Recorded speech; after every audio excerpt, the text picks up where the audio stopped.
Chapter 47, Pronunciation. I didn't pause at the door of the school. I pushed it open and walked up to the desk.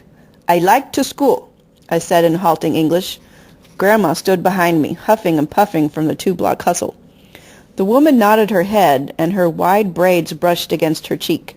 She opened a filing cabinet and handed me a stack of papers. On her feet was a pair of neon pink flip-flops.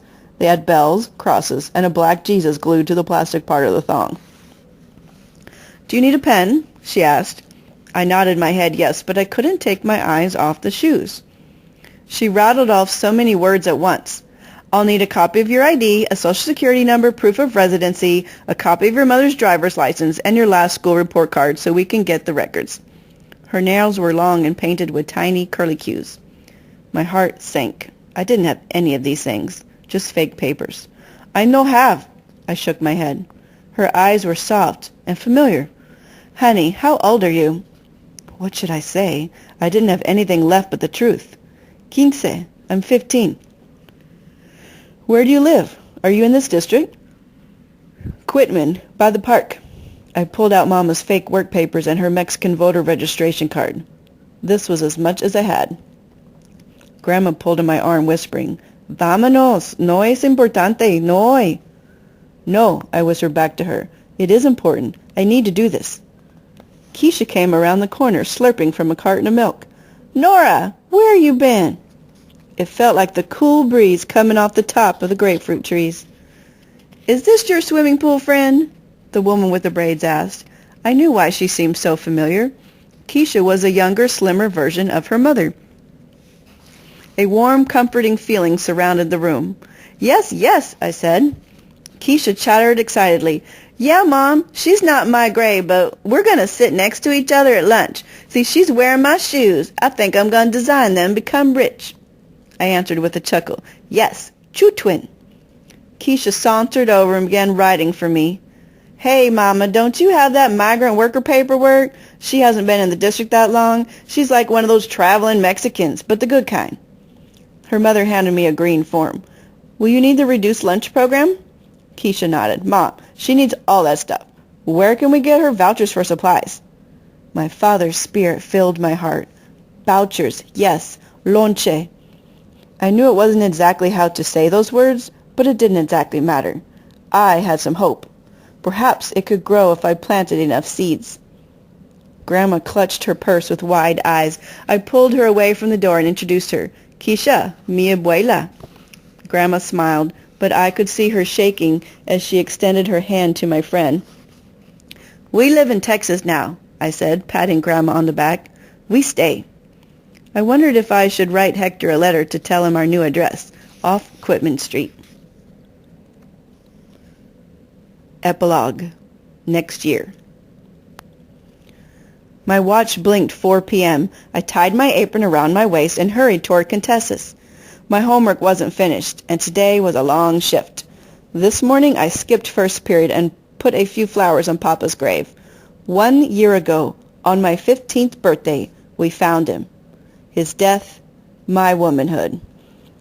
The humidity from the day steamed around us. The sound of a distant lawnmower sang along the chorus of a morning shuffle. I wished so desperately to hear Papa's voice.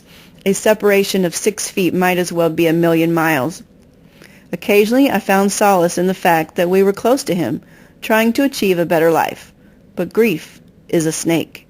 It climbs into bed with you and occasionally bites you on the toes, filling you with poison. The smell of the pink candles glowed outside the restaurant on the patio. They do keep the bugs and bad spirits away. Mr. Man knighted himself their protector because he liked to light them if any of their flames went out. He rarely talked, except for the spelling, and his shopping cart is parked by the back door each evening because the Salvation Army won't let him bring it in. We have the cleanest alley on Quitman Street. I hope we can buy a real tombstone for Papa one day. I spend less of my time thinking about Sedula and more on my homework. My eyes barely had time to adjust to the cool interior of the restaurant. "Happy birthday!" Mama, Grandma, Keisha, Jorge, and Manuela shouted. A large pink cake with rose flowers, Manuela pinned a deep red rose corsage to my white shirt. A small bag of donuts sat by the cake. Keisha placed a small tiara over my ponytail. I know you've always wanted one, so I designed this one special from the craft store. Maybe you could wear it to the prom next year.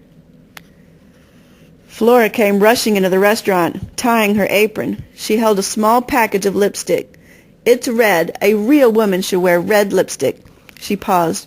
And something on her ears. She held out a pair of dangling earrings. I smiled at her, knowing that her stealing days had stopped when she began working for Jorge. A sweet 16 party for my American girl. Mama kissed me gently on the cheek and handed me a box. Grandma clasped her hands under her chin. Her smile spread across her entire face. Mija, open the present. I ripped open the white tissue. Inside the small box was a gold necklace, a small cross with a green stone, a medallion of Our Lady of Guadalupe. The Guadalupe is from me, said Grandma, because of your faith and courage. I had the peridot put in the cross. It's your birthstone. It came from Mexico to remind you where you came from. The jeweler said this stone can protect you from negative things in the world. Mama smiled, but sadness radiated from her eyes. The cross was Papa's. I held it in my hand and closed my eyes. I could barely remember his face. It had been almost 5 years since I had seen him, but I remember the feeling of being in his arms, protected. And then I remembered the way the cross would dangle out of his shirt. I opened my eyes and looked down at the gold cross. It matched my memory. I quickly pulled the chain around my neck. I opened the lipstick and smeared a little on my lips. I knew this was just the beginning of all the things I would do. In the reflection of the mirror, I saw the tall buildings of downtown Houston and saw what my father's hands had made. I heard the rustle of the trees and knew there was something more. He's here. He's all around me. Finally, we are all together.